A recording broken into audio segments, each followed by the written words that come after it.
Baka pwede po ba kahingi ng konting tulong? Ang tulong ibibigay ko sa'yo. Nagpa-parking boy nga lang ako dito. Papakahirap nga ako para may pakain ako sa pamilya ko, mangingi ka lang. Sir, sige na. Emergency lang. Kailangan madala sa ospital ng bata eh. Dumiskarte ka na, mapagamot mo yung anak mo. Mami, saan tayo pupunta? Anak, bibilang kita ng laruan. Kasi proud na proud si Mami sa'yo dahil first honor ka. Yay! Ay, Ma'am. Baka pwede ba kayo ng konting tulong? Emergency lang. Kailangan madala na sa ospital ng bata eh. Ay naku, 1,000 lang kasi pera ko dito pang bibili ko pa ng laruan ng anak ko eh. First honor kasi eh. sige po, Mami. Bigyan niyo na lang po sa kanila kahit po wala po akong laruan. Sigurado ka na? Sige, tara, sige na. Dok. Kamusta na po yung nilagay ng bata? Ma'am, sir. Huwag na po kayo mag-alala. Maayos na po yung lagay ng bata. Mabuti naman at nagahan yung dalhin dito sa ospital. Ay, naku Dok. Gawin yung lahat. Kawawa naman kasi yung bata. Ma'am, kaya nga nasabi ko, okay na yung bata. Pero may kailangan kasi kayong bilhin ng gamot para magdire-diretso yung pagaling niya. Ayun na nga, Dok eh. Wala akong kapera-pera dito. Kasi pa, di ko alam kung saan ako kukuha ngayon ng pera. Teka, sandali. Sige. Ako na bahala. Sige, Dok. Akin na po yung reseta. Ako nang bihalin bumili ng gamot. Talaga po, ma'am. Walang problema. Ayun. Okay naman pala eh. Eto po. Ito po yung reseta. Pakidala na lang po sa pharmacy. Then, pwede nyo na pong ilabas yung bata. Salamat, Dok. Sige, tara. Bili tayo. Thank you po, Dok.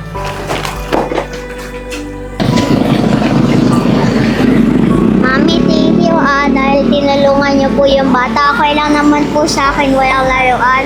Naku, thank you anak. Kasi mabait kang bata. Pero huwag ka mag-alala ha.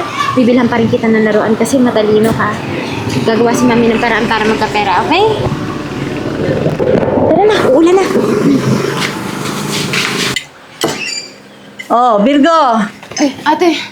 Pangako mo, magbabayad ka dito. Naku, pasensya na po. Gagawa ko ng paraan sa isang linggo. Paraan na naman, ilang beses ng paraan na yan. Eh, wala po kasi akong mahanap na trabaho. Pero gagawa ko po ng paraan. Mangungutang po ko doon sa mag-anak ko. Oh, sige, asahan ko yan ha. Kapag hindi kayo nagbayad, next week may uupa na rito. Naku, ate, huwag naman po. Wala po kami matitira ng anak ko eh. Gagawa ko po talaga ng paraan. Huwag po kayo mag-alala. Ay, ganun talagang patakaran dito. Pag hindi nakapagbayad, mag-aalis.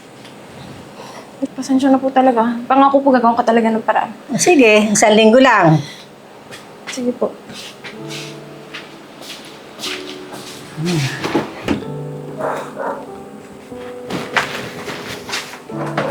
Anak, kain ka na. Mama, wala po bang kanin? Anak, walang pera si Mama pabili ng kanin eh. Noodles lang na utang ko sa tindahan. Sige na, kainin mo na ito. Masarap naman to eh. Sige po, kailang naman po.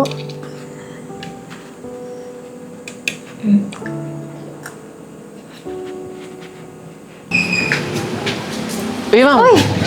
Si Kuya, yung tinulungan natin. Uy, kumusta na yung anak mo? Ma'am, okay na po. Pero, ma'am, di ko po kasi talaga anak yun eh. Ay, ganun ba? Kala ko anak. Nung nagkasakit po kasi siya, nasa barko po yung tatay niya, kaya hindi po agad nakadating. Okay na siya ngayon. Ma'am, okay naman na po. Mabuti naman. Maraming salamat po sa tulong niyo, ha. Naku, walang anuman yun. Basta makatulong kami sa bata. Walang problema. Uy, sir.